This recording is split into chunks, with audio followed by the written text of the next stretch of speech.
አሰላሙ አለይኩም ወራህመቱላሂ ወበረካቱህ ውድ የቁርአን ትምህርት በአማርኛ ተከታታዮች እንዴት ናችሁ? እንዴት ሰነበታችሁ? አልሐምዱሊላህ እኔ ሰላም ነኝ። የአላህ ፈቃድ ከሆነ ዛሬ በቀደም የጀመርነው የኑን ሳኪና እና የተንዊን ህግጋቶች ሁለተኛውና መጨረሻውን ክፍል እንማራለን። ትምህርቱ የተቋረጠ መስሏችሁ በኮሜንት ላይ የጻፋችሁልኝ እህት ወንድሞች፣ ትምህርቱ አልተቋረጠም። እኔ ትንሽ በስራ ቢዚ ሆኜ ነው። አንዳንዴ ደግሞ ትምህርቱንም ያው ለማዘጋጀት ቀኑ በሙሉ ፍሪ ስላልሆንኩኝ ትንሽ ጊዜ ይፈጅብኛል። እና ኢንሻአላህ ኖርማል ቁርአን በምንማርበት ሰዓት ቁርአንን ማንበብ በምንማርበት ሰዓት ኢንሻአላህ እንደዚህ ጊዜ አይፈጅብኝም። ቢበዛ በየሳምንቱ አፕሎድ አደርጋለሁ። እና ኢንሻአላህ አላህ ቀጣይነት ይስጠን።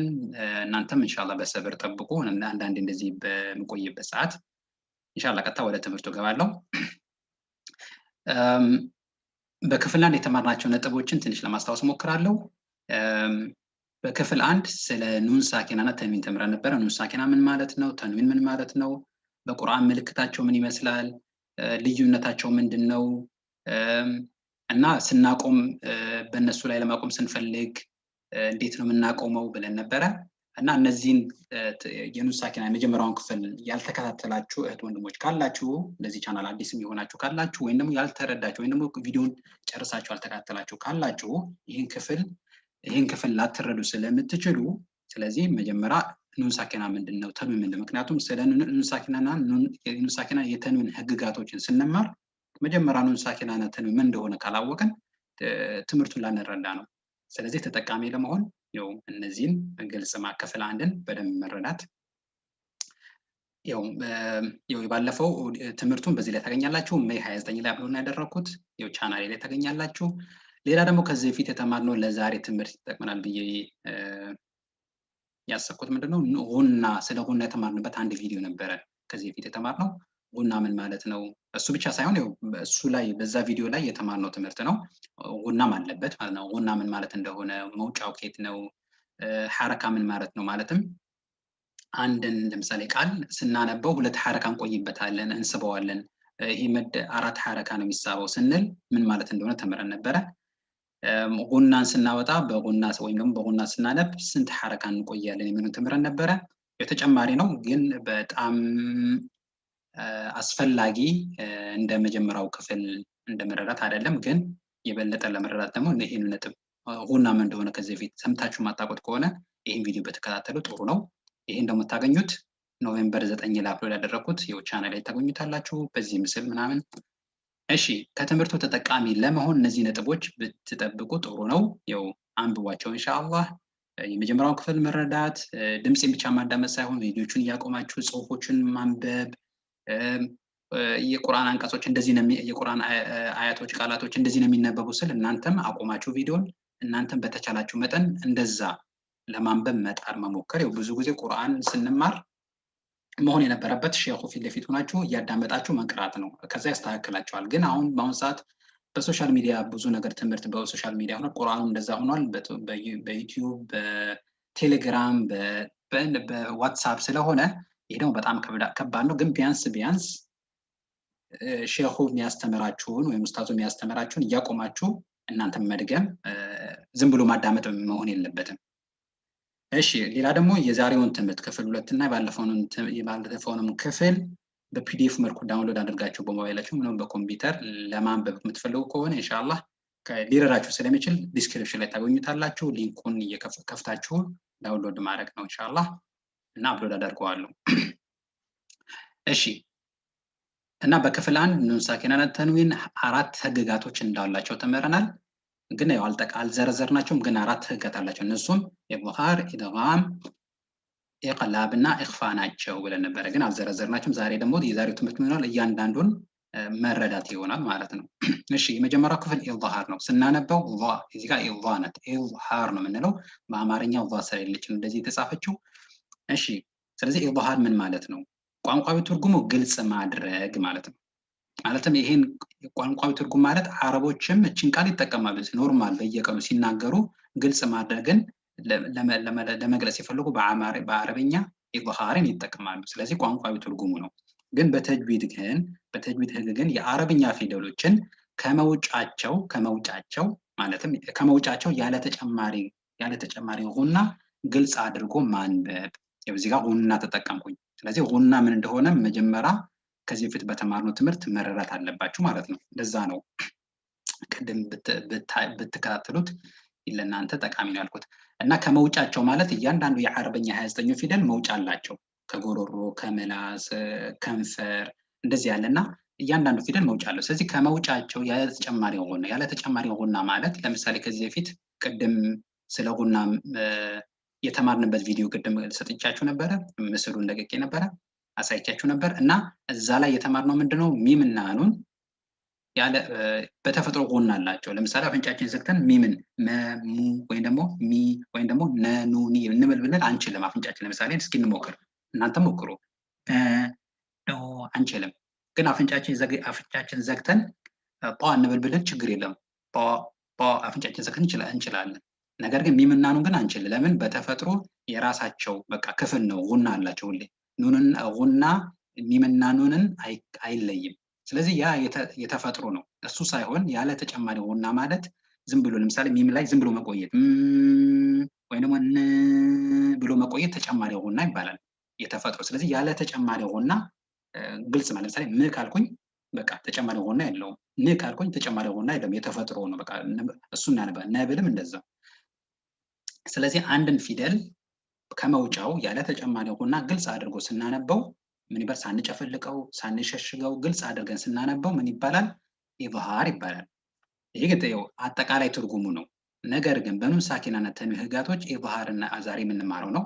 ኢዝሃር ህግ ምን ማለት ነው ከተባለ ይሄን ነው ዛሬ የምንይዘው ማለት ነው። ከጎሮሮ የሚወጡ 6 ፊደሎች አሉ። ከጎሮሮ የሚወጡ 6 ፊደሎች የኢዝሃር ፊደሎች እንበላቸው የበለጠ ለመረዳት። ነገር ግን የኢዝሃር ፊደሎች የሚባል በተጅዊድ ትምህርት አይባሉም። ነገር ግን በኢዝሃር እንድና ኑን ሳኪናና ተንዊንን በኢዝሃር እንድናነብ የሚያደርጉ ናቸው። ነገር ግን እንዲቀላችሁ ብዬ የኢዝሃር ፊደሎች አልኳቸው። ከጎሮሮ የሚወጡ 6 ፊደሎች የኢዝሃር ፊደሎች ኑን ሳኪናና ተንዊንን ተከትለው ሲመጡ፣ እነዚህ 6 ፊደሎች ተከትለው ሲመጡ ኑን ሳኪናና ተንዊን በግልጽ ያለ ተጨማሪ ጉና ይነበባሉ። ይሄ ነው መግለጫው ማለት ነው። እሺ የጎሮሮ ፊደሎች ቅድም ያልኳቸው 6ቱ የኢዝሃር ፊደሎች 6 ናቸው። እነሱም እነዚህ ናቸው። ሐምዝ፣ ሀ፣ አይን፣ ገይን፣ ሐ እና ኻ ናቸው። እነዚህ 6 ፊደሎች ኑን ሳኪናና ተንዊን ባለፈው ተምረናል። አሁን አንደግመው። ስለዚህ ኑን ሳኪናና ተንዊንን ተከትለው ሲመጡ፣ እነዚህ ፊደሎች ተከትለው ሲመጡ ኑን ሳኪና ተንዊን በግልጽ ይነበባሉ። እነዚህ ፊደሎች አይደለም። አንዳንድ ሰው ይሳሳታል። እነዚህ ፊደሎች በግልጽ ይነበባሉ ይላል። እንደዛ አይደለም። እነዚህ ሰው የሚነበብ ኑን ሳኪናና ተንዊን በግልጽ ይነበባሉ። ስለዚህ እኛ አሁን የምንማረው እነዚህ 4 ህጎችን የኑን ሳኪና ተንዊን ስንማር በግልጽ እናነበዋለን፣ እንጨፈልቀዋለን፣ እንሸሽገዋለን፣ እንቀይረዋለን ስንል ኑን ሳኪናና ተንዊንን ነው እንጂ ከነሱ በኋላ የሚመጣውን ፊደል አይደለም። ነገር ግን ኑን ሳኪናና ተንዊንን በግልጽ እንዲነበቡ ወይም ሌላ ህግ እንዲኖራቸው የሚያደርጓቸው ከነሱ በኋላ የሚመጡ ፊደሎች ናቸው። ስለዚህ አሁን የመጀመሪያው ህግ ላይ በግልጽ እንድናነባቸው ኑን ሳኪና ተንዊን በግልጽ እንድናነባቸው ያደረጉን ምን ናቸው? የነዚህ ፊደሎች መምጣት ነው ማለት ነው። እሺ በኢዝሃር የማንበብ ሂደት። ስለዚህ አሁን ለምሳሌ ይሄ ፊደል 6 ፊደሎች ቅድም ገልጬ ነበረ። ስለዚህ አንደኛው ከ6ቱ ሐምዝ አለበት። ሐምዝ በሁለቱም ሐምዝ ነው። ስለዚህ ሐምዝ ሐ በየ ነበረ። ስለዚህ የመጀመሪያው አንዱ ሐምዝ ነው። ስለዚህ አሁን ይሄን ስናነበው መን አመነ፣ እዚህ ጋር ኑን ሳኪና መጣለች። ባለፈው ተመረና ኑን ሳኪና ምንድነው? ኑን ሳኪና መጣለች። ከኑን ሳኪና በኋላ ማን ነው የመጣው? ሐምዝ ነው የመጣው።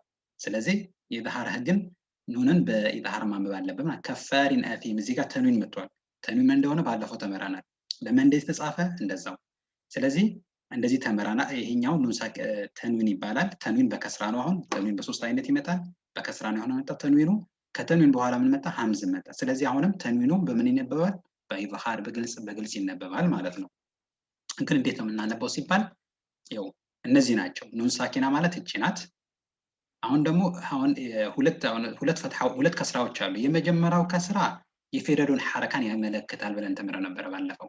ሁለተኛው ከስራ ደግሞ የተደበቀችዋ ኑን ሳኪናን ያመለክታል። ስለዚህ እኛ ኑን ሳኪናን ስለሆነ የምንፈልገው ሁለተኛውን ከስራ ነው ማለት ነው። ስለዚህ ከፈሪ ብለን እናነባለን። እስከ ሁለተኛው የመጀመሪያው ከስራ ድረስ ማንበብ አለብን። በማምጡ እንደዛው ፈትሐም ከሆነ እንደዛ። ከዛ ግን ሁለተኛዋ ግን የተደበቀችዋ ኑን ሳኪና በቃላት መጨረሻ ላይ የተደበቀችዋ ኑን ሳኪና እሷን በተንዊን ጊዜ ማለት ነው እሷን ግን ግልጽ እናደርጋታለን፣ አንዳንዴ እንጨፈልቃታለን፣ አንዳንዴ ደግሞ እንገለብጣታለን። ነገር ግን አሁን ኢዝሃር ስለምናደርጋት እሷን ነው፣ ለዛ ነው እሷ ላይ ክብ የተደረገው ሁለቱም ከስራዎች ላይ ሳይሆን ማለት ነው። ምክንያቱም እኛ ዋና እንትናችን ትኩረታችን እሷ ላይ ሁለተኛው ሐረካ ላይ ስለሆነ። እሺ አሁን እነዚህ ናቸው። እንዴት ነው የምናነባቸው ከተባለ መን አመነ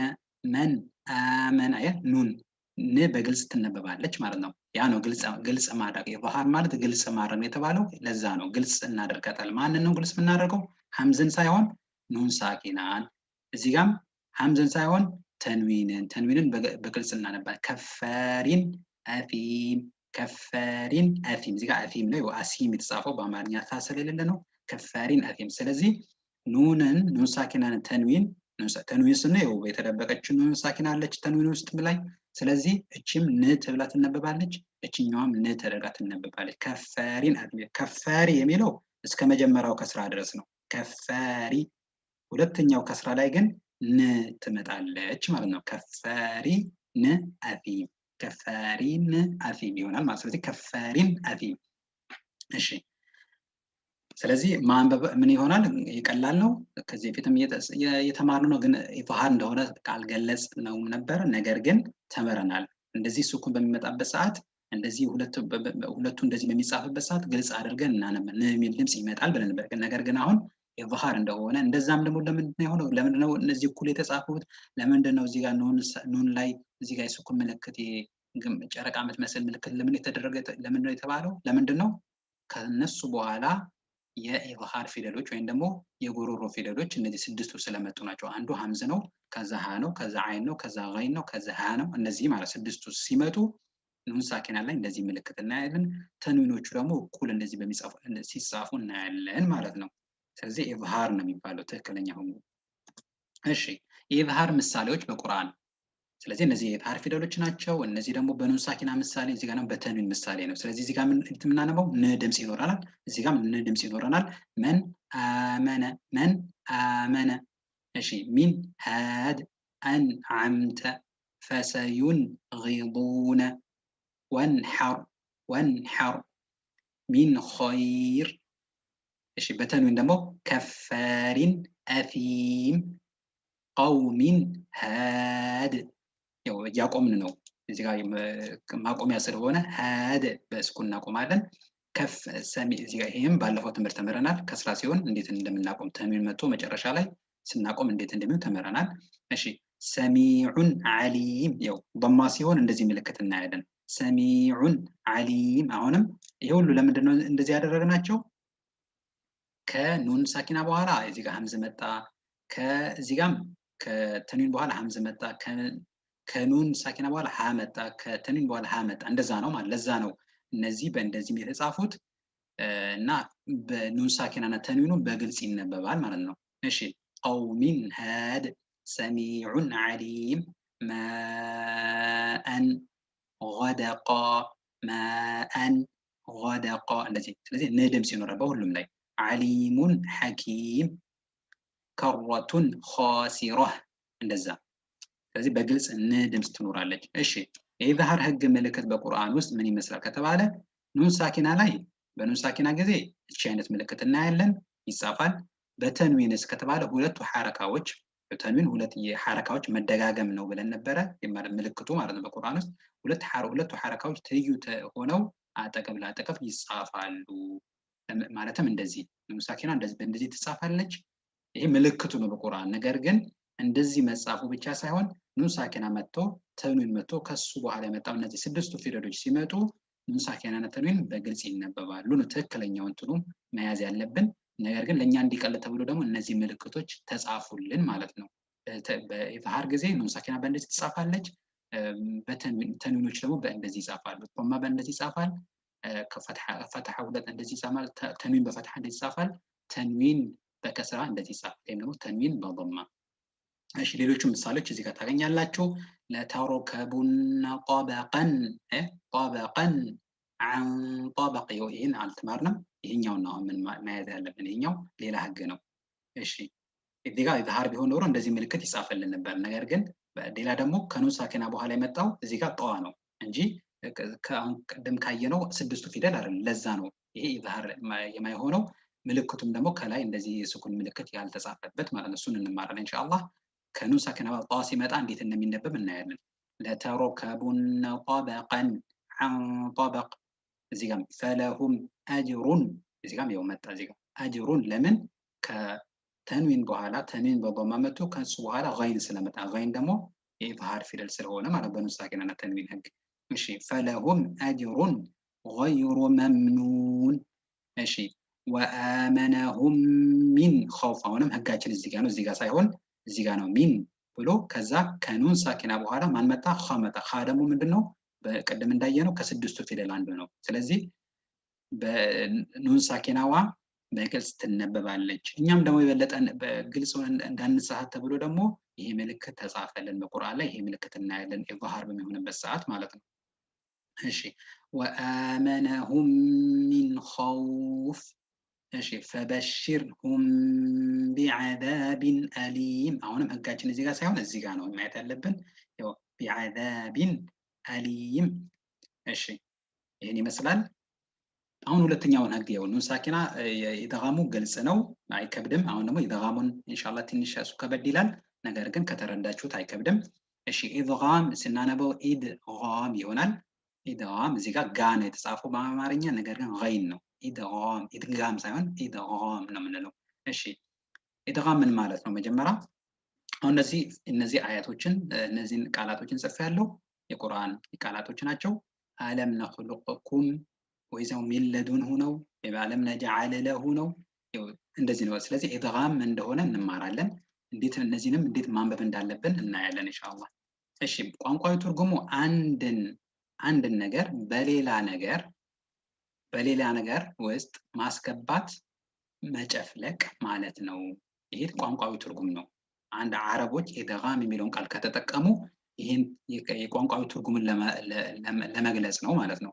ነገር ግን በተጅዊድ ህግ ቁርአን ስናነብ በተጅዊድ ህግ ግን አንድ ስኩን የሆነን ፊደል ለምሳሌ እነዚህ ማየት ትችላላችሁ። አንድ ስኩን የሆነን ፊደል ለማለት ነው፣ እንደዚህ ለማለት ነው። እዚህ ጋር ስኩን የሆነ ፊደል። ስኩን ማለት ደግሞ ባለፈው ተመራስ ስኩን ማለት ኑን ሳኪና ላይ ስንማር ምንድነው? ከፈትሐ ከሐረካ የጸዳ ለማለት ነው። ፈትሐ የሌለው ከስራ የሌለው ضማ የሌለው ሐረካዎች ሶስት ናቸው። ስለዚህ ከዛ የጸዳ። ስለዚህ አንድ ስኩን የሆነ ፊደል ማለት ፈትሐ ከስራ ضማ የሌለው ማለት ነው። አንድ ስኩን የሆነን ፊደል ሐረካ ባለው በሌላ ፊደል ሐረካ ለምሳሌ ይሄኛው ከሱ በኋላ የመጣው ማለት ነው። ሐረካ ባለው በሌላ ፊደል በማስገባት አንድ ሸዳ ይሄን ለማመልከት ነው። ከላይ የተገለበጠች 3 ቁጥር የምትመስለው ማለት ነው። ሸዳ ያለው ፊደል አድርጎ ማንበብ ማለትም መጀመሪያ ስኩን ፊደል ነበረ፣ ከሱ በኋላ ነው ፈትሐ ፊደል ነበረ። ስለዚህ ይሄኛውን በዚህ ውስጥ አስገብቶ ጨፍልቆ ከዛ ሁለቱን በአንድ ላይ አንድ ፊደል ብቻ አድርጎ ሸዳ ያለው ጠብቆ የሚነበብ አንድ ፊደል ብቻ አድርጎ ማንበብ ኢድጋም ይባላል። ስለዚህ ስኩን የሆነውን ፊደል ሐረካ ባለው ፊደል ውስጥ እናስገባዋለን። ከዛ ሁለቱ ሌላ ፊደል በቃ ሌላ አንድ ሸዳ ያለው ፊደል ፈጠሩ ማለት ነው። ከነሱ የተለየ ሌላ ፊደል መፈጠር ሳይሆን ሸዳ ያለው ፊደል ማለትም በሁለተኛው ፊደል ላይ ሸዳ ይጨምራል። እሺ በምሳሌ ስናየው ይበልጥ እንረዳቸዋለን። ለምሳሌ እዚህ ጋር አለም ነኽሉቅኩም፣ እዚህ ጋር ቃፍ አለች። ቃፍ ስኩን ናት፣ ሳኪና ናት፣ ምንም የላትም፣ ፈትሐ ከስራ ضማ የላትም። ከሷ በኋላ ደግሞ የመጣው ካፍ ضማ ብቻ ነበር። ይሄ ከላይ የተገለበጠ የሶስት ቁጥር ሸዳ አልነበራትም። አለም ነኽሉቅኩም ነበር፣ ኩም ብቻ ነበር። ስለዚህ ይሄኛው ስኩን የሆነ ፊደል በضማ ስኩን የሆነው ፊደል ضማ ባለው ፊደል ተጨፈለቀ። ሲጨፈለቅ ምን ይሆናል? ይሄ ይጠፋል፣ አይነበብም። ለዛ ነው እዚህ ጋር ደብዘዝም ተደርጎ እንድንረዳው የጻፉልን። ከዛ በኋላ ካፉ ሸዳ ይሆናል። እንዴት ይሆናል? አለም ነኽሉቅኩም ይሆንና ከዛ እሷ አትነበብም። እንደው እነዚህ ናቸው። ቃፏ በካፍ ضማ ተጨፈለቀና ካፍ ሸዳ ሆኖ ሸዳ ይሆናል፣ ይፈጠራል። እዚህ ጋር ኑን ነበረች፣ ኑኗ እዚህ ጋር ሚን ነበረ፣ ኑን ሚን፣ ከዛ ለዱንሁ ነበረ፣ ለዱንሁ ኦሪጂናሉ ለዱንሁ ነው፣ ሸዳ አልነበረው። ነገር ከችኛዋ በፈትሐ ባለው ፊደል በላም ማለት ነው። በላም ፈትሐ ገብታ ስለምትጨፈለቅ ያኔ ሸዳ ፊደል ይፈጠራል። ላም ሸዳ ይሆናል፣ እሷ አትነበብም። ስንቀራት አናነባትም። በቃ ችኛዋ ሸዳውን ብቻ ነው የምናነበው። እሺ እዚህ ጋርም አለም ነጅዐል፣ ከዛ ለሁ ነበር፣ እዚህ ጋር ለሁ ብቻ ነበር፣ ሸዳ አልነበረም። ፈትሐ ብቻ ነበረ። አለም ነጅዐል ለሁ ማለት በአማርኛ ትርጉሙ ለሱ ማለት ነው። ለሱ ስለዚህ ፈትሐ ብቻ ነበረ። ነገር ግን ሱኩን የሆነው ፊደል ፈትሐ ባለው ፊደል ሐረካ ባለው ፊደል ላም ፈትሐ ማለት ነው። በሷ ውስጥ ገብታ ስትጨፈለቅ እሷ አትነበብም። ከዛ በኋላ ላም ሸዳ ይፈጠራል። ስለዚህ እቺ ሸዳዋ የሁለቱንም የመጀመሪያዋ ላም ፈትሐና የቺ ላም ሱኩና ውጤት ነው ማለት ነው። እቺኛውም የሁለቱ ውጤት ነው ማለት ነው ላም ሸዳ የሚያሳየው። ስለዚህ ያለ ሸዳ ካነበብ ነው ለብቻው ነው ያነበብነው ኦሪጂናሉን ነው። ነገር ግን ስናጠብቃት እቺኛዋም እንደተጨፈለቀች ታስረዳናለች ማለት ነው። ካፏም ስናጠብቃት ከሷ በፊት ያለው ፊደል ሳኪን የነበረ ፊደል እንዳለና ተጨፍልቆ ሸዳ ፊደል እንደተፈጠረ ያመለክታል። ስለዚህ ሸዳውን መርሳት ማድረግ አለብን ማለት ነው። እዚህ መጨፍለቆ ያስያን ይመስል። ስለዚህ እንዴት ነው የምናነባቸው ከተባለ አለም ነኽሉኩም በአማርኛም ጽፌላችኋለሁ። ነኽሉኩም ነኽሉኩም ቃፏ አትነበብም። ተጨፍልቃ ካፉ ብቻ ነው በሸዳ የሚነበበው። አለም ነኽሉኩም እዚህ ጋር ሚለዱንሁ ኑኗ አትነበብም። ሚለዱንሁ ነው የሚሆነው። ሚለዱንሁ ላማ ተጠብቃለች። ያኔ ምን ያመለክታል?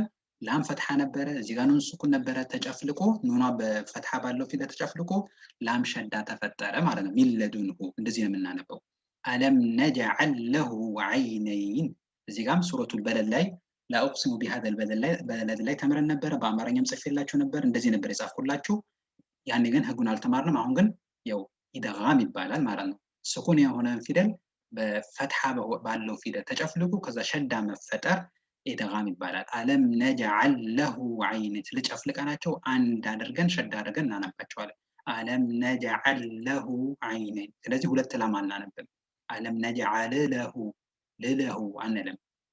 ስለዚህ ይሄ ነው ኢድጋም ማለት። አንድ ስኩን የሆነን ፊደል ሐረካ ባለው በሌላ ፊደል በማስገባት አንድ ሸዳ ያለው ፊደል አድርጎ ማንበብ ኢድጋም ይባላል ማለት ነው። እሺ ይሄ አጠቃላይ ህግ ነው። በኑን ሳኪና ብቻ አይደለም። እዚህ ጋር ለምሳሌ ኑን ሳኪና ለመቃፍ ሳኪና ነው የመጣቸው። እዚህ ጋር ኑን ሳኪና መጣለች፣ እሺ ግልጽ ነው ለዛሬ ትምህርታቸው። እዚህ ጋር ግን ላም ስኩን ነው የመጣቸው። ስለዚህ ኢድጋም በተለያዩ ፊደሎች ሊመጣ ይችላል። በኑን ሳኪናን በተንዊን ብቻ አይደለም ማለት ነው። በቁርአን በተለያዩ ቦታ ላይ እናያቸዋለን። ነገር ግን በኑን ሳኪናና ተንዊን ህግጋት ኢድጋም ህግ ምን ማለት ነው ከተባለ መግለጫው እንደዚህ ይሆናል ማለት ነው። ከታች የተጠቀሱ 6 ፊደሎች ጽፍላችኋለሁ። ከታች የተጠቀሱ 6 ፊደሎች የኢድጋም ፊደሎች እንዲቀላቸው የኢድጋም ፊደሎች በሏቸው። ኑን ሳኪናና ተንዊንን ተከትለው ሲመጡ ኑን ሳኪናና ተንዊን ቀጣይ በሚመጣው ሐረካ ባለው ፊደል ውስጥ ይጨፈለቃሉ። ከዛም ሐረካና ሸዳ ያለው አንድ ፊደል ተደርገው ይነበባሉ። እሺ የኑን ሳኪናና ተንዊን ህግ በኑን ሳኪናና የተንዊን ህግ የኢድጋም ፊደሎች 6 ናቸው። እነዚህ ናቸው ያ፣ ራ፣ ሚም፣ ላም፣ ዋው፣ ኑን። እነዚህ 6 ፊደሎች ሲመጡ መቼ ነው የሚመጡት? የት ነው የሚመጡት? ከኑን ሳኪናና ከተንዊን ተከትለው ሲመጡ ኑን ሳኪናና ተንዊን በቀጣይ ባለው ፊደል ማለትም እነዚህ ናቸው ቀጣይ ፊደል ላይ ያሉት አይደለ? እነሱ ግን እነዚህ ፊደሎች ፈትሐ ወይንም ከስራ ወይንም ደግሞ ሐረካ አላቸው።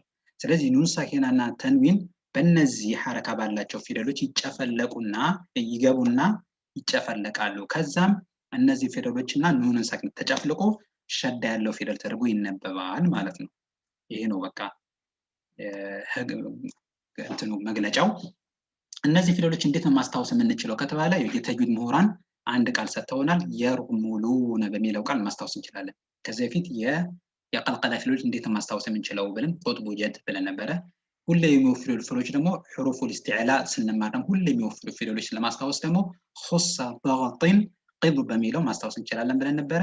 እነዚህን ደግሞ የርሙሉነ በሚለው ማስታወስ እንችላለን። ያ ስንል ያ አለች፣ ራ ስንል ራ አለች፣ ሙ ስንል እዚህ ጋር ሚም አለች። የርሙሉነ 6ቱም አሉ ማለት ነው። ስለዚህ የርሙሉነ የኢድጋም ፊደሎች በቃ በየርሙሉነ ማስታወስ እንችላለን ማለት ነው። ያ፣ ራ፣ ሚም፣ ላም፣ ዋው፣ ኑን እንደዚህ ማስታወስ ስለሚከብድ ማለት ነው። እሺ በኢድጋም የማንበብ ሂደት ፕሮሰሱ እንዴት ይሆናል? ቀደም ተከተሉ እንዴት ይሆናል? የበለጠ እንዲቀላችሁ ብዬ ነው።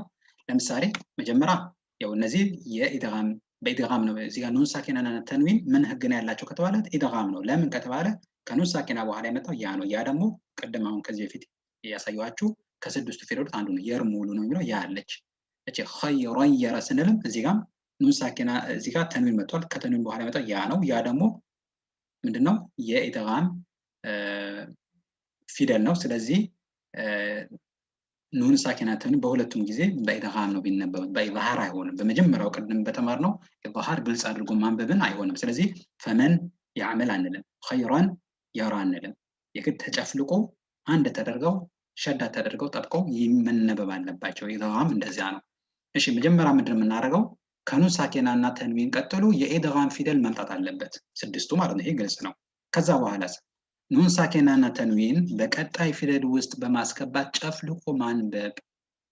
ነገር ግን ጨፍልቀን ስናነብ በጉናም ከጉና ጋር ሊሆን ይችላል፣ ወይም ያለ ጉና ሊሆን ይችላል። ጉና ምን እንደሆነ ተመረናል። ለዛ ነው ጉና መማር መጀመሪያ ጉናን መረዳት ያለብን እያልኳችሁ፣ በጉና ወይም ያለ ጉና። እሺ ይሄን ግን እንዴት ይሆናል? ይሄን ስቴፕ ሁለተኛውን ክፍል ስናይ እነዚህ ነገሮችን ያካትታል። አንደኛ ኑን ሳኪና እና ተንዊን ተከትሏቸው ኑን ሳኪና እና ተንዊን ተከትሏቸው ከመጣው ፊደል ኑን ሳኪና እና ተንዊን ተከትሏቸው ከመጣው ፊደል ጋር ጨፍልቆ አንድ ፊደል ተደርገው ጠብቀው ይነበባሉ ማለት ነው። ጠብቀው ይነበባሉ።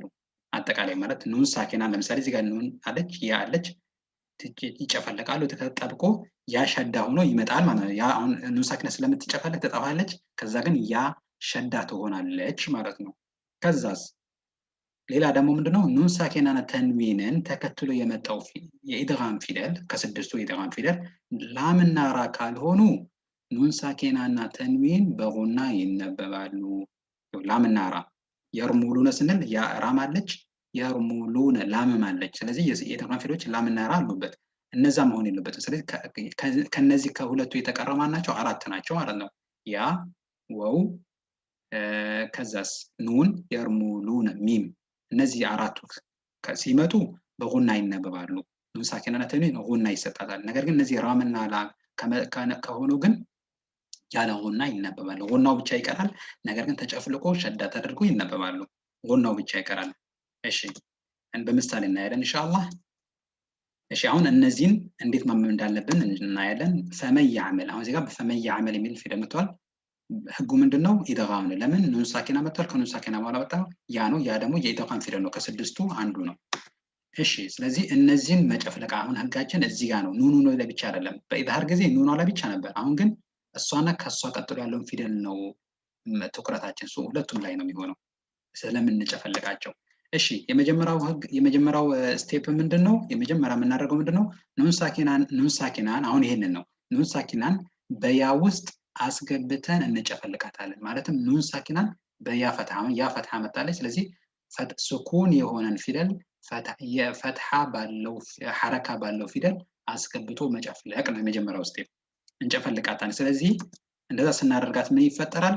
ሸዳ የያዘች ጠብቃ የምትነበብ ያ ፊደል ትፈጠራለች ማለት ነው። ስንጨፈልቃት መጀመሪያ ሸዳ አልነበራትም፣ ግን ኑን ሳኪና በዚህ ውስጥ በሷ ውስጥ ገብታ ስትጨፈለቅ ሸዳ ይፈጠራል ማለት ነው። ያ ሸዳ ይፈጠራል ማለት ነው። አሁን ስናነበው ነው፣ ይጻፋል ሳይሆን ስናነበው ለማለት ነው። ለብቻው ካነበብ ፈመን ከዛ ያዕመል ነበረ፣ ግን አሁን ስንጨፈልቀው ግን ያ ሸዳ ይሆናል። ስለዚህ በአማርኛ እንዴት ይሆናል? ፈመን ያዕመል፣ ፈመን ያዕመል። አሁን ያ ሸዳ ነው፣ አጥብቀን ማንበብ አለብን። ፈመን ያዕመል፣ ፈመ ያዕመል ሳይሆን ፈመን ያዕመል። አሁን ኑኗ ጠፍታለች። ፈመን ያዕመል ሳይሆን ስለተጨፈለቀች ፈመን ያዕመል ብቻ፣ ያ ብቻ ነው። ሁለቱን ጨፍልቀናቸው ያ ብቻ አጥብቀን እናነባለን። ሁለተኛው ስቴፕ እንደዛ ነው። ሶስተኛው ምንድነው? ኑን ሳኪናን በያ ውስጥ ጨፍልቀን ስናነባት ሁለት ሐረካ ጉና እንቆይባታለን። ማን ላይ? ኑን ሳኪና ላይ ማለት ነው። ስለዚህ ጨፍልቀን ብቻ አናጠፋትም፣ ነገር ግን ጉና እንስጣለን። ማለትም ፈመን ያዕመል፣ እንደዛ ፈመን ያዕመል ብቻ ብለን ሸዳ ብቻ አድርገናቸው ሳይሆን ጉናው ቢያንስ ጉናው አይቀርም። ስለዚህ እንዴት የሚሆነው? ፈመን ያዕመል፣ ፈመን ያዕመል። አሁን ኑኗን አለ የምናነበው ያን ነው። ነገር ግን ፈመን ያዕመል እንደዛ ይሆናል። በአማርኛ ለመጻፍ እንደዚህ ይሆናል።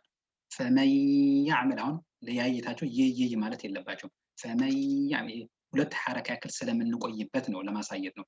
ፈመን ያዕመል ከዛ ሸዳዋ እዚህ ጋር ፈመን ያዕመል፣ ፈመን ያዕመል አንድ ላይ ነው። እነዚህ ሁለቱ ተጨፍልቀው ሶስቱም አንድ ላይ ሲነበቡ ሸዳ ይፈጠራል።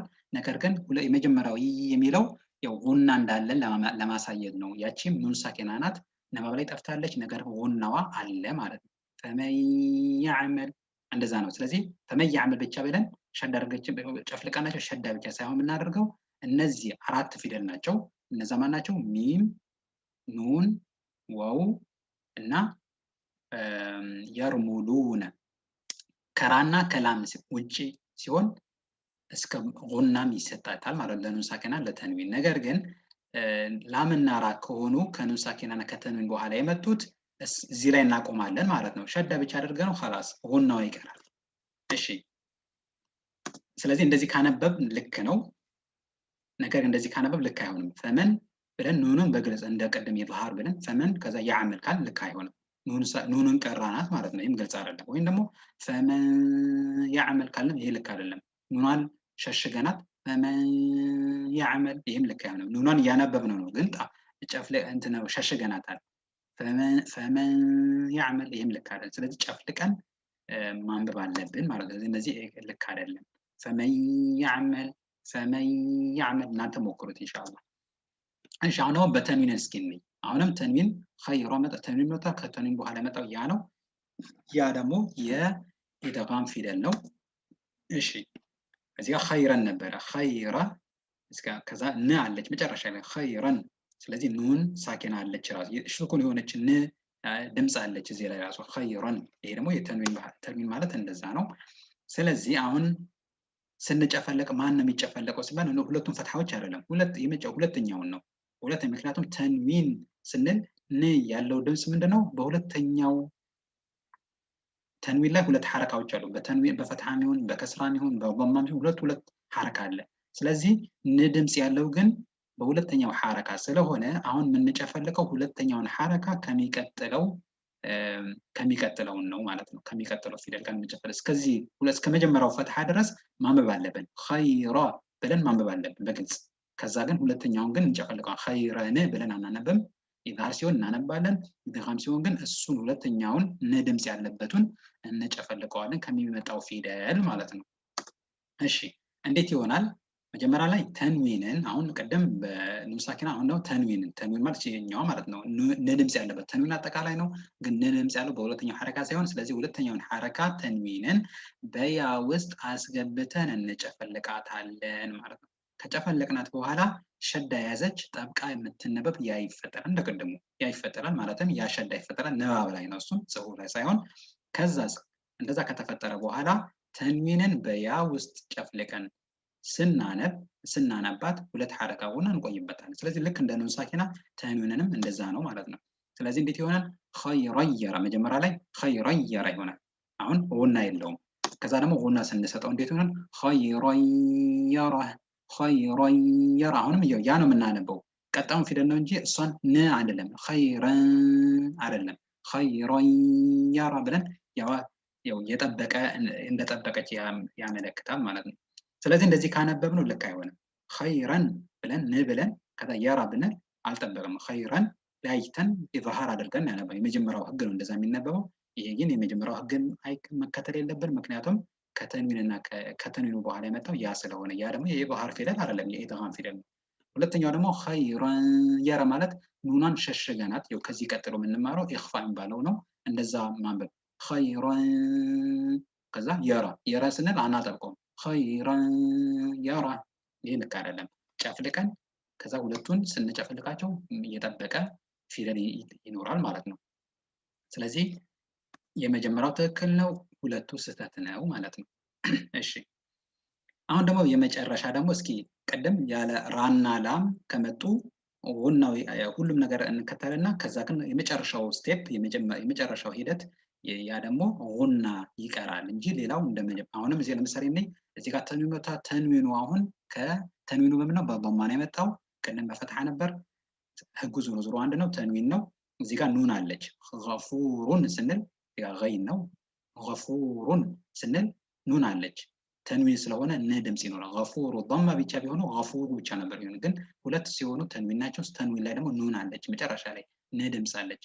ስለዚህ አሁን ህጋችን ከነጋ ብቻ ስለሆነ አሁን እኛ ትኩረታችን ያ ደግሞ በሁለተኛው ሐረካ ነው የምትመጣው። ስለዚህ ሁለተኛውን ሐረካ ነው ከዚህ ጋር የምንጨፈልቀው ማለት ነው። ስለዚህ እስከ መጀመሪያው በማ ድረስ ማንበብ አለብን።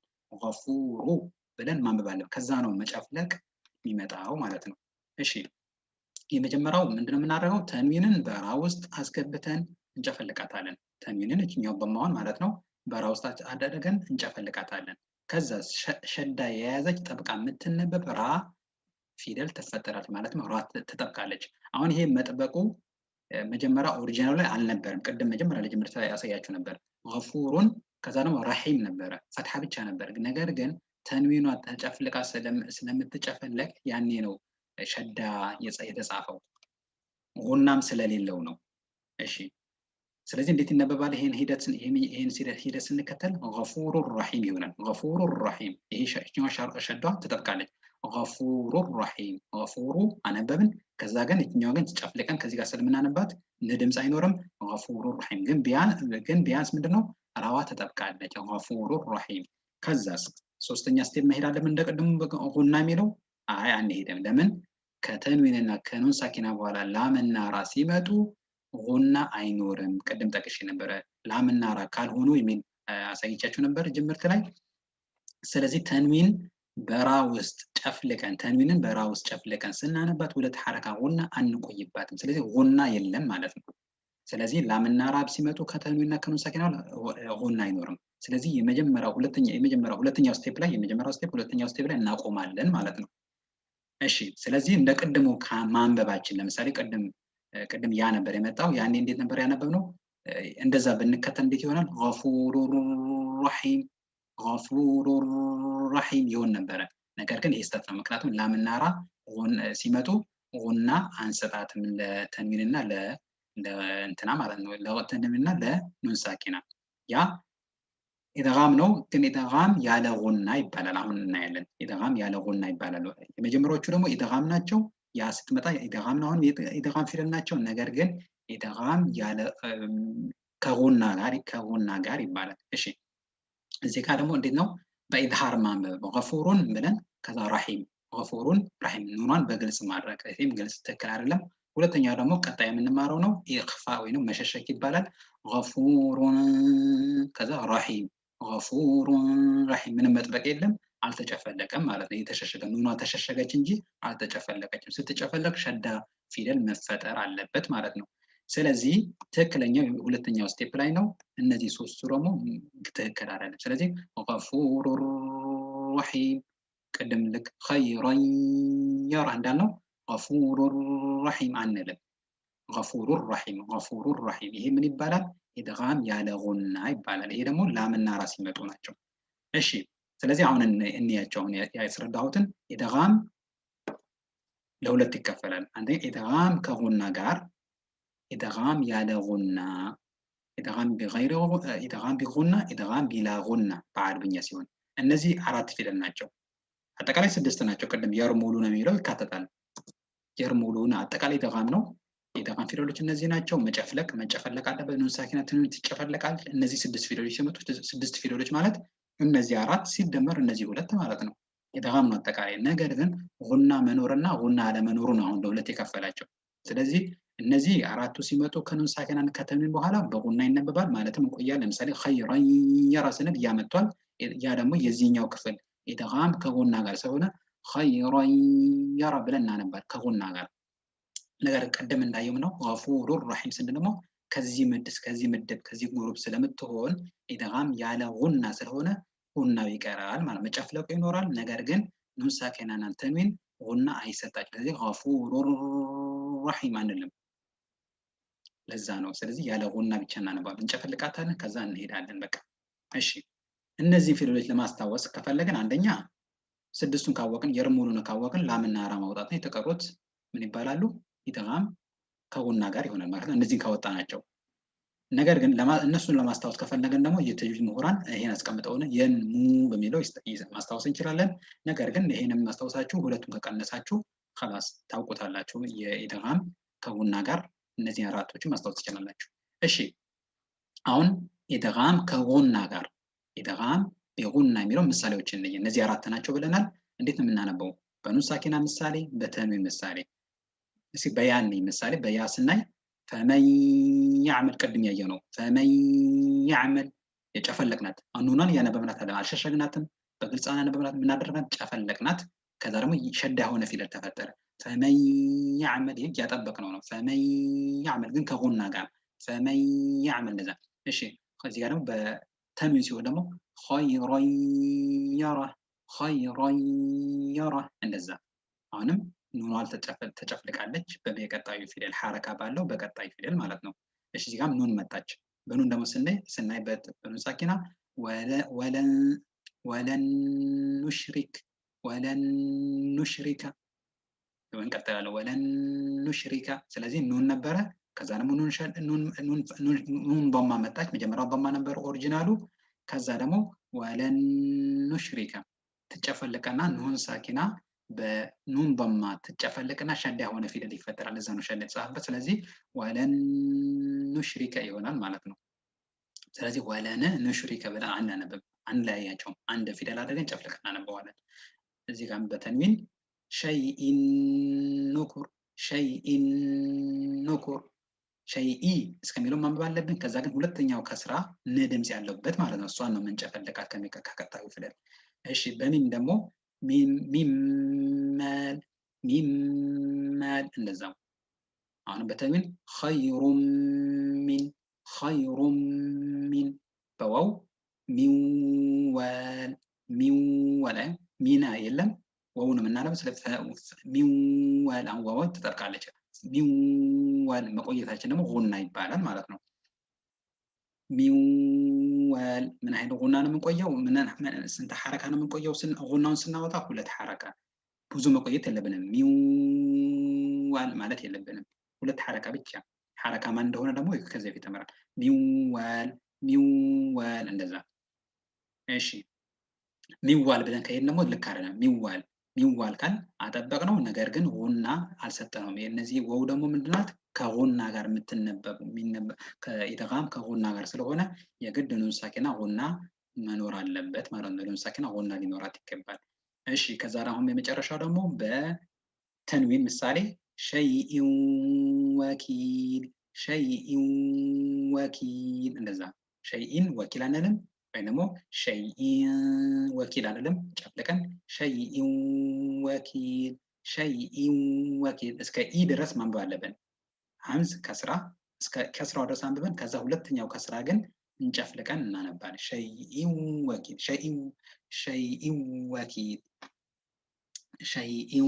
ወኪል። እሺ አንዳንድ ሰው ሀምዙንም ይዘለዋል። ሸይ ወኪል እሱ ማይነበብ አጠቃላይ ሁለቱ ሳይሆን እስከ ኢ ድረስ እስከ ከስራ ድረስ አንብበን ከዛ ሁለተኛውን ደግሞ ምክንያቱም ን ድምፅ ያለው በሁለተኛው ሐረካ ስለሆነ ማለት ባለፈው ትምህርት እንደተማር ነው። እሺ አሁን ሁለተኛ ምሳሌ የኢድጋም ያለ ጉና ጋር እንዴት ነው? ምሳሌ ስናይ ላምና ራ ናቸው። በተንዊን በኑን ሳኪና ምሳሌ ሚለዱንሁ ይሆናል ማለት። እንዴት ነው የሚነበበው? እንደዚህ ይሆናል። ሚለዱንሁ ማለት ይሄኛውን ሲተረጎም እንደዚህ ነው ንባብ ላይ የሚሆነው ማለት ቁርአን ላይ ይሄ ነው ያለው። ነገር ግን ስናነበው እንደዚህ ነው የሚሆነው። አንድ ሸዳ ያለው ፊደል ብቻ ነው እንደዛ ነው የሚሆነው። ሚለዱንሁ ጉና የለም ማለት ሚለዱንሁ አንልም።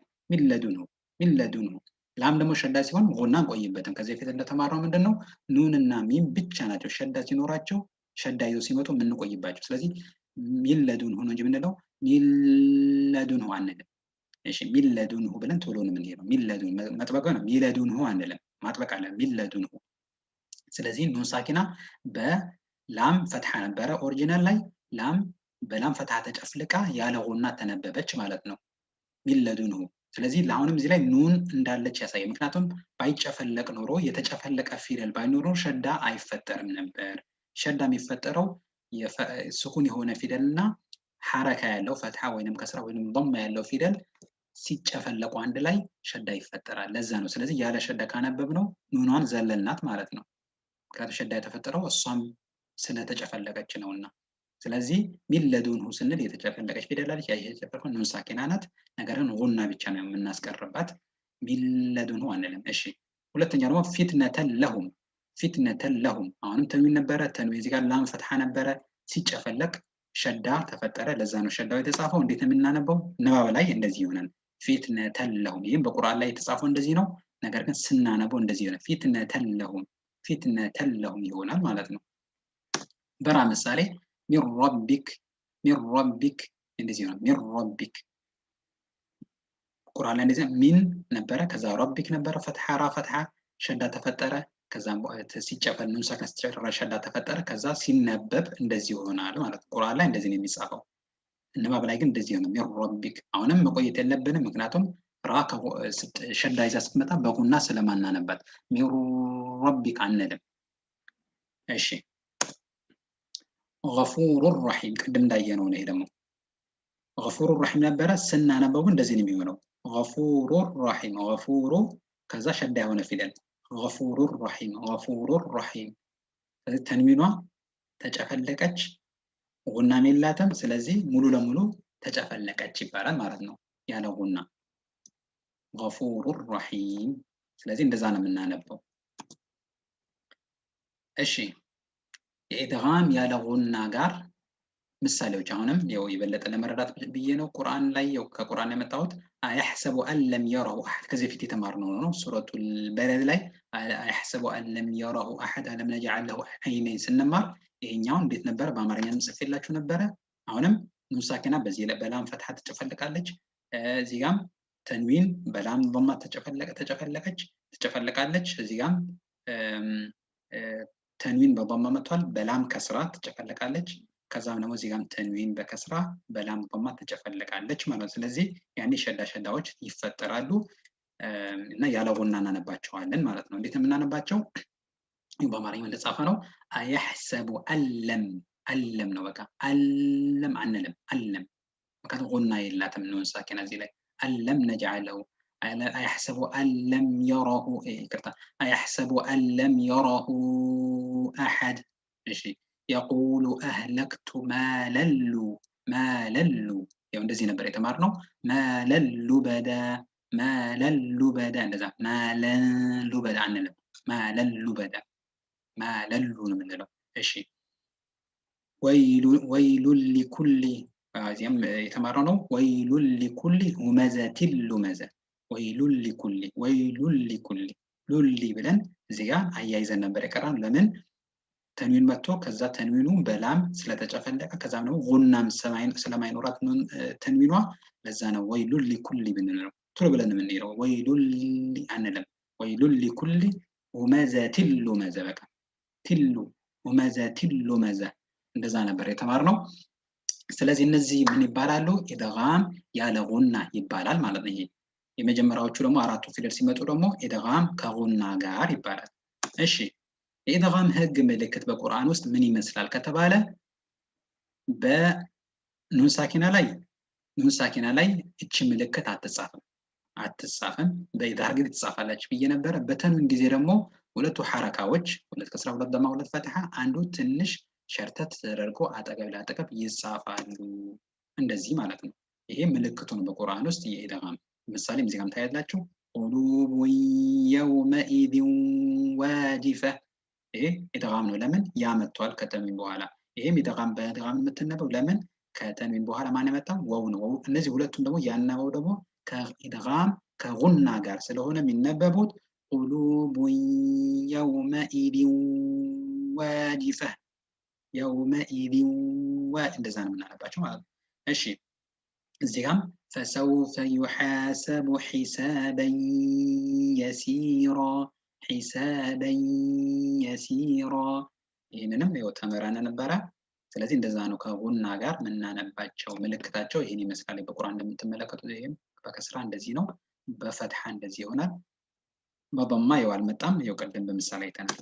እሺ አንድ ይህን ህግ የማይከተሉ ነጥቦች አሉ። በቁርአን አራት ቦታ ያሉ ናቸው። የኢድጋም ህግ የሚወድቅበት ሁኔታ፣ በኢድጋም የማናነበት ሁኔታ በቁርአን አራት ቦታዎች አሉ። እንደዚህ ይመጣሉ። አራት ናቸው፣ ብዙ አይደሉም። ስለዚህ ያ ምንድነው? አሁን እስካሁን ምሳሌ ዛሬ ያየነው ምንድነው? ተንዊኑ ወይም ይቅርታ ኑን ሳኪናው እና የኢድጋሙ ከኑን ሳኪና የመጣው ፊደል በተለያዩ ቃላቶች ነበሩ። ለምሳሌ ፈመን ያዕመል ስናል ፈመን ነበረ፣ ለብቻዋ ነበረች፣ ከዛ ያዕመል ነበረ። ነገር ግን በአንድ ቃል ላይ አልመጡም ነበረ። ስለዚህ በቁርአን ላይ በአንድ ላይ የኑን ሳኪናና የኢድጋሙ ፊደል በአንድ ቃል ላይ ሲሆኑ ለምሳሌ ቂንዋን፣ ሲንዋን፣ ዱንያ፣ ቡንያን በአንድ ቃል ላይ ናቸው።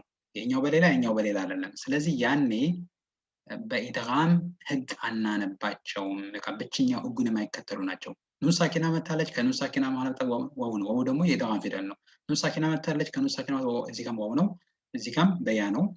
ኑን ሳኪና መታለች፣ ከሷ በኋላ የመጣው ያ ነው። ያ ደግሞ ምንድነው?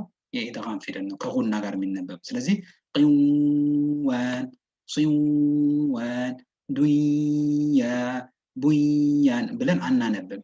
ይሄ ብቸኛ ህጉን የማይከተለው በአንድ ቃል ላይ ሲመጡ እንደ ኢዝሃር ነው የሚነበቡት። ለዛም ነው ኢዝሃር እንደ ኢዝሃር እንድናነባቸው ከላይ ስኩን ምልክት የተጻፈልን። ከላይ ስኩን ምልክት የሚጻፍ ደግሞ በኢዝሃር ምልክት እንደሆነ በቁርአን በኢዝሃር ማንበብ እንዳለብን ለማሳየት ተብሎ ስለሆነ የተጻፈልን ለዛ ነው በኢዝሃር እናነባቸዋለን ማለት ነው።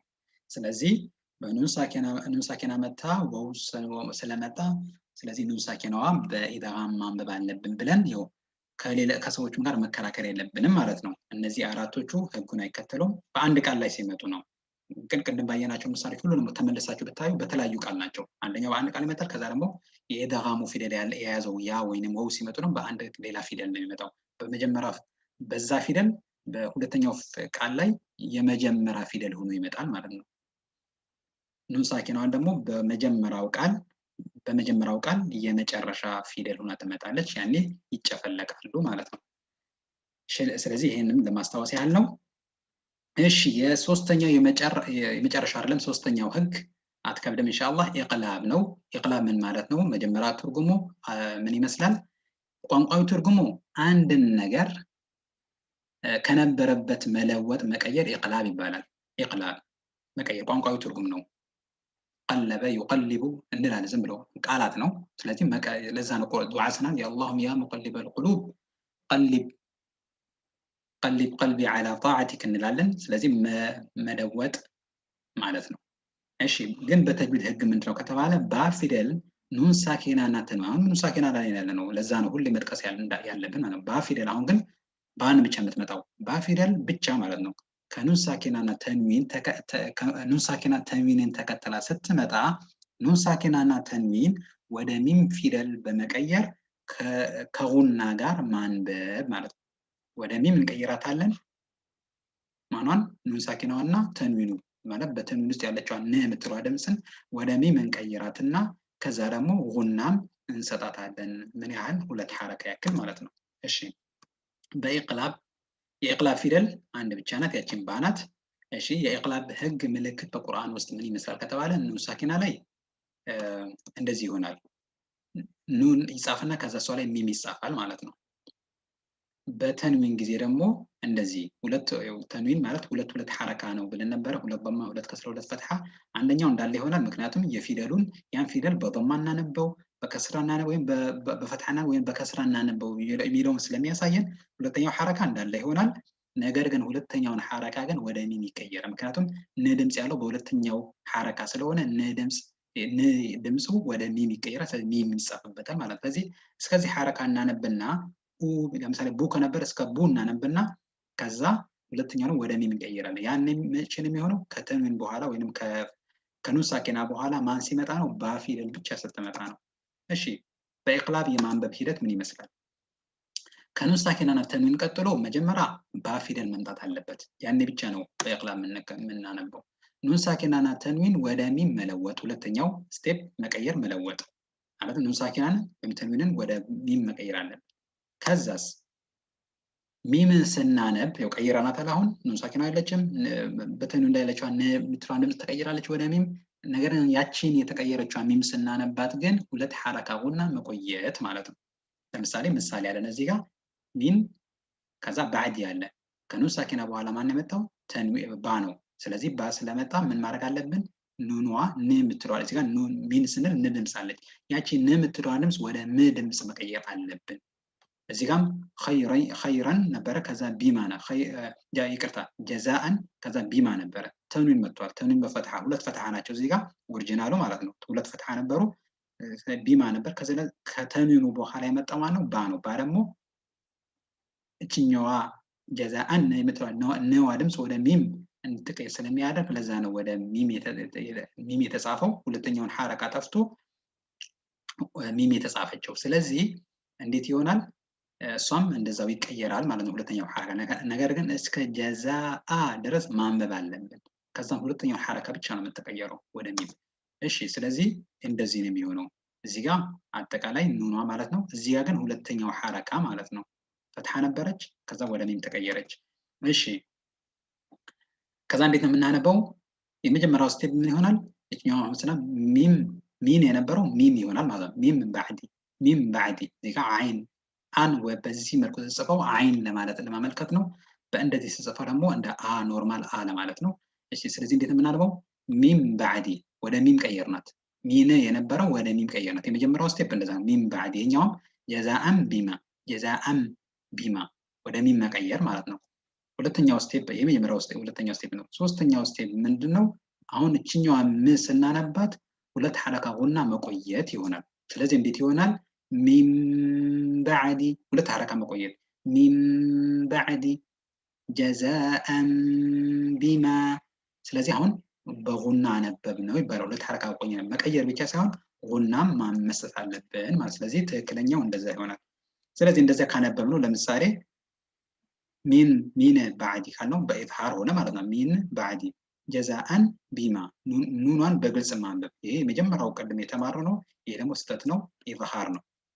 የኢዝሃር ፊደል ደግሞ ስድስቱ ፊደሎች ሲመጡ ነው እንጂ ባስትመጣ አይሆንም። ወይም ደግሞ ሁለተኛው ደግሞ ኑኗን መሸሸግ። ይሄ ደግሞ ቀጣይ የምንማረው ነው። ያ ደግሞ ኢኽፋ ነው የሚባለው፣ መሸሸግ። ኑኗን አላጠፋናትም፣ አልሸሸግናትም፣ አልለወጥናትም። ነገር ግን አለች። ደብዘዝ ብዬ ጻፍኩት ለዛ ነው አለች። ነገር ግን እሷን በግልጽ አናነባትም፣ ሸሽገን የምናነባት ደብቀን። ሚን ባዕዲ አልቀየርነውም። ኑኑ አለ ኑን ሳኪና ላይ ማለት ነው አለ። ተንዊኑ ላይ ነው እነ ድምፅ አለ ይኸውና ጀዛአን ቢማ። ነገር ግን መላሳችንን ያው አስነክተን ድዳችን አስነክተን አላን እንትን አላለም። ጀዛአን ን ስንል ን እንላለን። እንደዛ አላልንም። ሸሽገን ደብቀን ያነበብን ጀዛአን ቢማ። ይሄ ሁለቱም ስህተት ነው ማለት ነው። ስለዚህ በግልጽ ምን ማድረግ አለብን? ከንፈራችን ማያያዝ አለብን። ሚም ባዕዲ ብለን ከንፈራችን ማጣበቅ አለብን። ጀዛአን ቢማ ብለን ደግሞ ማጣበቅ አለብን። ይሄ ምን ይባላል? ኢቅላብ ይባላል። ንዋን ድምፅ ወደ ሚም መቀየር ማለት ነው። አንድ አሁን ያስታወስኩት ነገር ምንድነው? ከዚህ በፊት የለጠፍኳቸው ቪዲዮዎች ላይ በስህተት እንደዚህ ያነበው ነበረ። እስከዚህ ጋር ኑን ሸሽግ ያነበው ነበረ። ከዛ በቅርብ ነው እንደዚህ መነበብ እንዳለበት እየተማርኩት እና ይሄኛው መስተካከል አለበት። እንዴት ነበር ያነበብኩት? ለምሳሌ እዚህ ጋር ቢመጣበት ጀዛአን ቢማ ጀዛአን ወደ ባ ቀይረዋለሁ። ነገር ግን ትንሽ ጀዛአን ቢማ እንደዛ አልነበረ፣ ስተት ነበረ። ነገር አጠቃላይ ምን ሆኖ ከመጀመሪያውኑ ወደ ም መቀየር አለኝ። ሚም ባዕዲ ጀዛአን ቢማ እንደዛ ነው የምናነበው። እሺ የኢቅላብ ፊደል ያው ምሳሌዎች ያው አንድ ብቻ ናት ባናት። ስለዚህ እንዴት ምናበት ሚም ባዕዲ ይሆናል። ሚም ባዕዲ ጀዛአን ቢማ። ኑናውን መርሳት የለብንም። አንቡሪከ ሸይኢን በሲር አንቢእሁም ሰሚዑን በሲር። ስለዚህ ኑኑ ን የምትለዋ ድምፅ በኑን ሳኪና ሆነ በተንዊን ወደ ባ ተቀየረች፣ ወደ ሚም ተቀየረች። ይቅርታ ወደ ሚም ተቀየረች። ለምን? ከኑን ሳኪናና ተንዊን በኋላ ባ ስለመጣች ማለት ነው። ስለዚህ ሌሎችም ምሳሌዎች አሉ። በኢቅላብ ማንበብ ያው ማንበባቸው ኢንሻአላህ። የመጨረሻው ህጋችን ደግሞ ኢኽፋ ይባላል። ኢኽፋ ምን ማለት ነው? መጀመሪያ ኢኽፋን ኢንሻአላህ እስኪ እንመልከት። ቋንቋዊ ትርጉሙ መሸፈን መሸሸግ ማለት ነው። በተጅዊድ ህግ ደግሞ አንድን ፊደል ለምሳሌ እዚህ ጋር ይሄን ያያችሁ ተመልከቱ። የኢኽፋ በኢኽፋ ህግ ነው የሚነበበው። ስለዚህ ስገልጸውም ይሄን እናያለን። አንድን ፊደል ግልጽ አድርጎ በማንበብ ማለት በኢዝሃር ቅድም የመጀመሪያ የተማርነው እና ጨፍልቆ በማንበብ ማለትም በኢድጋም አሁን ከዚህ ሁለተኛውን ህግ ማለት ነው የተማርነው ከላይ በሁለቱ ባህሪዎች መሀል አድርጎ ማንበብ ነው። በኢዝሃርና በኢድጋም ማለት መሀል አድርጎ ማንበብ ነው። ያለምንም ማጥበቅና ቀድሞ የመጣውን ፊደል ጉና ከመስጠት ጋር ማለትም ኑን መጥቷል እዚህ ጋር ሷድ መጣለች አሁን የኢድጋም ፊደል አለችም ሷድ ምክንያቱም ስድስቱ የርሙሉ ነው በሚለው አተካተትም የርሙሉ ነው ሷድ የለችበትም ወይም ደግሞ ከኢድሃርም አይደለችም የኢድሃሮቹ ሐምዝ ሀ አይን ገይን ሐ ኸ ነበሩ የለችበትም ስለዚህ የኢቅላብም አይደለችም የኢቅላብ ፊደል አንድ ብቻ ናት ባናት አይደለችም ስለዚህ ሷድ ናት ስለዚህ ሶስት የመጨረሻውን ህግ ነው የምትከተል ያ ደግሞ ኢኽፋ ነው ስለዚህ ይሄን በመናነበስበት ሰዓት ከኑን ሳኪና በኋላ የኢኽፋ ፊደል ነው የመጣው ስለዚህ ሷድ የኢኽፋ ፊደል ነው የምትሆነው እሷን ግልጽ አድርገን እሷን አሁን ኑናን ስናነባት ኑን ሳኪና ስናነብ በኢድሃር አናነብም ማለትም መን ሱር ብለን ነ ብለን አንቀራም ወይንም አንጨፍልም መስሱር ማንለም ጨፍልቀን እንዳይጠጋም መስሱር ኑኗን በሷድ ضማ ጨፍልቀን ሸዳ የሆነ ድምጽ ፈጥረን እንደዛም አናደርግም ኢድጋም ነው ያ ደግሞ በሁለቱ መሃል ነው የምናደርገው ያ ማለት ምንድነው ኑኗን ስናነባት እንሸሽጋታለን መንሱር ስለዚህ ሸዳ የሚፈጠር ነገር የለም ለዛ ነው ያለ ምንም ማጥበቅና ከዛ ቀድሞ የመጣውን ፊደል ማለትም ኑኗን ማለት ነው ቀድሞ የመጣውን ፊደል ጉና ከመስጠት ጋር ስለዚህ አንብቡት ተረዱት ስለዚህ ጉና እንሰጣታለን እንሸሽጋታለን አናጠብቃቸውም አንጨፈልቃቸውም ስለዚህ እንዴት ነው ሷዱት በግልጽ ነው የምናረበው ምንም ይጨፈልቅ ነገር የለም እሷን ብቻ ነው ኑኗን ብቻ እንሸሽጋታለን እንዴት መንሱር ሷዱ አልጠበቀም መስሱር አላልኩም መንሱር ጉናም የሰጠሁት ነው የቆየሁበት ነው ሁለት ሐረካ መንሱር እንደዛ ይቅርታ ራ ነው እዚህ ጋር መንሱራ መንሱራ እንደዛ ነው የምናነበው ምክንያቱም በምናቆምበት ሰዓት በስኩን ብቻ ሳይሆን በአሊፍ ወይ ነው መድ አድርገን ስበን ነው የምናቆመው ተንዊን በፈትሐ ሲመጣ መጨረሻ ላይ እሺ በኑን ሳኪና እና ተንዊን ህግ የኢኽፋ ፊደሎች 15 ናቸው እነዚህ ናቸው ማለትም 6 የኢድሃር ፊደል ተመረናል 6 የኢኽፋ ፊደል ተመረናል ይቅርታ የኢድጋም ፊደል ከዛ አንድ ደግሞ የኢቅላብ ፊደል ተመረናል የተቀሩት ምን ይሆናሉ የኢኽፋ ፊደሎች ይመጣሉ ማለት ነው ማለትም እነዚህ ፊደሎች ከኑን ሳኪና እና ከተንዊን ቀጥለው ሲመጡ ኑን ሳኪና እና ተንዊን በኢኽፋ ህግ ይነበባሉ ማለት ነው ተራ እነዚህ እንዴት የምናስታውሰው ከተባለ የተንዊን የተጅዊድ ምሁራን አንድ አረፍተ ነገር ሰጥተውናል በዚህ አረፍተ ነገር ያው የምታዩት ናቸው የቀይ ፊደል በቀይ የተጻፉት በእያንዳንዱ ቃል የሁሉም ቃሎች ናቸው ሲፍ አንድ ቃል ነው ዛ አንድ ቃል ነው ተና አንድ ቃል ነው ከም አንድ ቃል ነው ጃዳ አንድ ቃል ነው በእያንዳንዱ ቃል የመጀመሪያው ፊደል እነዚህን ፊደሎች ያመለክታል የእንትን የኢኽፋ ፊደሎችን ማለት ነው ስለዚህ ይሄን በመሸምደድ ማስታወስ እንችላለን እንዴት የምናነበው صيف ذا ثنا كم جاد شخص قد سما دم طيبا زد في توقا ضع ظالما እንደዛ ብለን ብናነበው የመጀመሪያ ፊደል የኢኽፋ ፊደል እነዚህን ያሳየናል ነገር ግን እንደዚህ ማሐፈዝም ከከበደን ምን እናደርጋለን በቀላሉ የኢድሃር ፊደሎችን በግልጽ እናቸዋለን ቀላል ናቸው ሐምዝ ሀ አይን ገይን ኻ ሐ አይከብዱም የኢድጋም ፊደሎች የርሙሉና በሚለው እናስታውሳለን የኢቅላብ ፊደል አንድ ናት ባናት ከዛ ውጭ የሆነ ደግሞ የኢኽፋ ፊደል እንደሆነም ግልጽ የሆነና አይከብደንም በእንደዛ ማስታወስ እንችላለን ለማሐፈዝም ከፈለግን ደግሞ በእንደዚህ ማሐፈዝ እንችላለን ማለት ነው صيف ذا ثنا كم جاد شخص قد سما دم طيبا زد في توقا ضع ظالما በዛ እሺ በኢኽፋ የማንበብ ሂደት ምን ይመስላል የሚለው የመጀመሪያው ምንድነው ከኑን ሳኪና ተንዊን ቀጥሎ የኢኽፋ ፊደሎች መምጣት ስንት ናቸው 15 ከ15ቱ አንድ መምጣት አለበት እሺ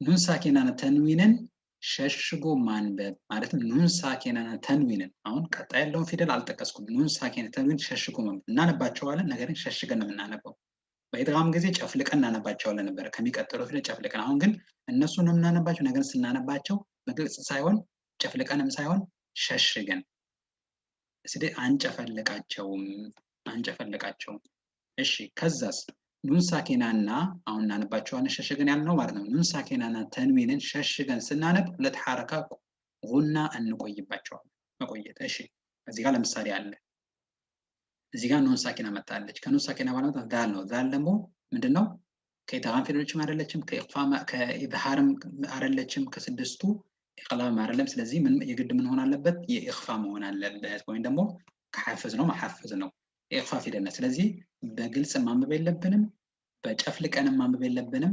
ኑኗን አንብበናት ነገር ስናነባት ሸሽገን ነው። እንዴት ይሆናል ማለት ነው? ቱንዚርሁም እነዚህ ናቸው። አሁን እኛ የምናተኩረው እነዚህ ላይ ሁለቱን ፊደል አይደለም፣ አንጨፈልቀውም። ስንጨፈልቀው ነው ሁለቱንም ትኩረታችን ሁለቱም ላይ የሚሆን። አሁን ግን እሷ ብቻ ዚርሁም የሚለው በግልጽ ማንበብ አለብን። ዚርሁም እንደተጻፈው ማንበብ አለብን። ኑኗን ብቻ ሸሽገን እናነባታለን። እዚህ ጋም ማአን ሰጃጃ የሚለው በግልጽ ነው የምናነበው። ነገር ግን እሷን ግን ይቺ ክብ የተጻፈ ሁለተኛዋ ፈትሐ ላይ ግን ድምጽ ያለባቸውን ሸሽገን እናነባታለን። ማአ እስከ መጀመሪያው ፈትሐ እናነባለን። ሁለተኛው ፈትሐ ግን የሚለውን ድምጽ ደግሞ እንሸሽገዋለን። ማአ ሰጃጃ፣ ማአ ሰጃጃ እንደዛ ማለት ነው። ማአ ሰጃጃ። እሺ ሁለተኛው ፈትሐ ላይ ነው ትኩረታችን ለተንዊን የሚሆንበት ሰዓት። እሺ አሁን እዚህ ጋር እንደሚታየው ምንድነው ኑኖ አለ፣ ነገር ግን ተሸሽጓል። ለዛ ነው ደብዘዝ ያለው። ስለዚህ እንዴት የሚነበበው? በመጀመሪያው ስቴፕ ላይ ያለ ጉናው መጨረሻ ስቴፕ ላይ ነው የሚመጣው። ኑን ሳኪናን ተንዊንን ሸሽጎ ማለት። ስለዚህ አሁን እንሸሽጋቸዋለን። ቱንዚርሁም፣ ቱንዚርሁም፣ ቱንዚርሁም። አሁን ቱነ አይደለም ቱንዚርሁም አሉ፣ ሁለቱም አሉ፣ ነገር ግን ተሸሽጓል። ማአን ሰጃጃ፣ ማአን ሰጃጃ፣ ሰጃጃ ነው። ከዛ ግን ሁለተኛ ስቴፕ ላይ ደግሞ በጉና እናነባቸዋለን። እንዴት ይሆናል? ቱንዚርሁም፣ ቱንዚርሁም። ምንም የጠበቀ ነገር የለም። ኢድጋም ሲሆን የሚጠብቀው ቱንዚርሁም ማአን ሰጃጃ ነው አለች። እሺ ሁለተኛዋ ላይ ሁለተኛዋ ሐረካ ድምጽ አለች፣ ነገር ግን ተሸሽጋ ነው የምትነበበው። በግልጽም አንላትም፣ አንጨፈልቃትም፣ አናጠፋትም፣ ነገር ግን እንሸሽጋታለን። ይሄ ነው ኢኽፋ ብሎ ማለት። ማአን ሰጃጃ ይሄ ነው። በጉና ማለት እንደዚህ ነው ማለት ነው። ሁለት ሐረካ፣ ለዛ ነው ሁለቴ የተደጋገመው።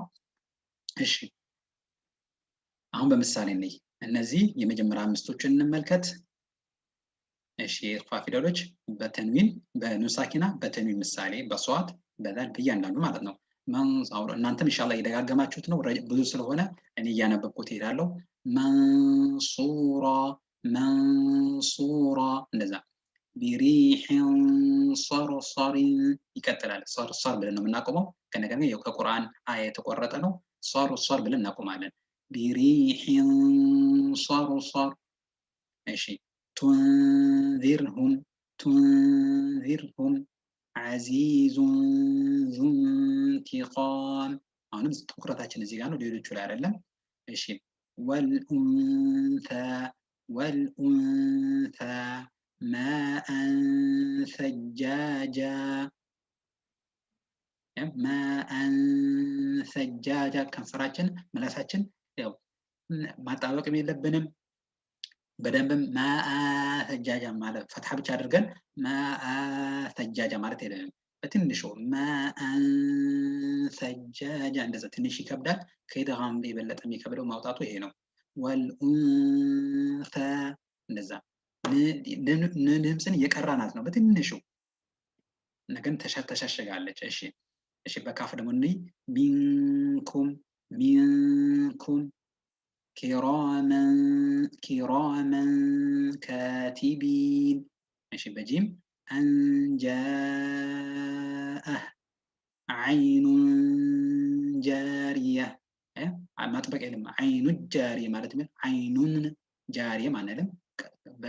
በኢኽፋ ሸሽገን ከዛ ሁለት ሐረካ ጉና ቆይተን ዓይኑን ጃሪያ እንደዛ። እሺ በሺን ምሳሌ ሚን ሸይእ፣ ሸይእን፣ ሸይእን ሸሂድ። በቃፍ ሚን ቀብል፣ ሚን ቀብል። እሺ ሸይእን ቀዲር። በሲን ያው አል ነው መጀመርት ላይ ምልክት ስትመጣ እቺ አሊፍ እቺ አይነት ስትመጣ ምንድን ምናለው ሐምዘቱል ወስል ትባላለች። መጀመርት ላይ እናነባታለን። አል ብለን የምናነባት አልኢንሳን፣ አልኢንሳን። አሁንም ኑኗ ተሸሸገች። እሺ ኸምሰቱን ሳዲሱሁም፣ ኸምሰቱን ሳዲሱሁም በዳል ሚን ዱን፣ ሚን ዱን። ይኸው ማቆማ ላይ ስለሆነ በኑን ስኩን የማቆመው። ወከእሰን ዲሃቃ እዚህ ጋር ቃ ብዬ ያቆምኩት ምንድን ነው? ተንዊን በፈትሐ ሲመጣ ማቆሚያ ላይ በስበነው ነው የምናቆመው፣ በአሊፍ ነው የምናቆመው፣ መድ ይሆናል ማለት ነው። በጧ ምሳሌ አን ጠበቅ። እሺ ከሸጀረቲን ጠይበህ እዚህ ጋር ታመርብጦ መጣ። ከዛ በስኩን ነው ብለን የምናቆመው ማለት ነው። እሺ የመጨረሻ 5 ምሳሌዎች ደግሞ ምክንያት 15 ስለሆኑ በዘይን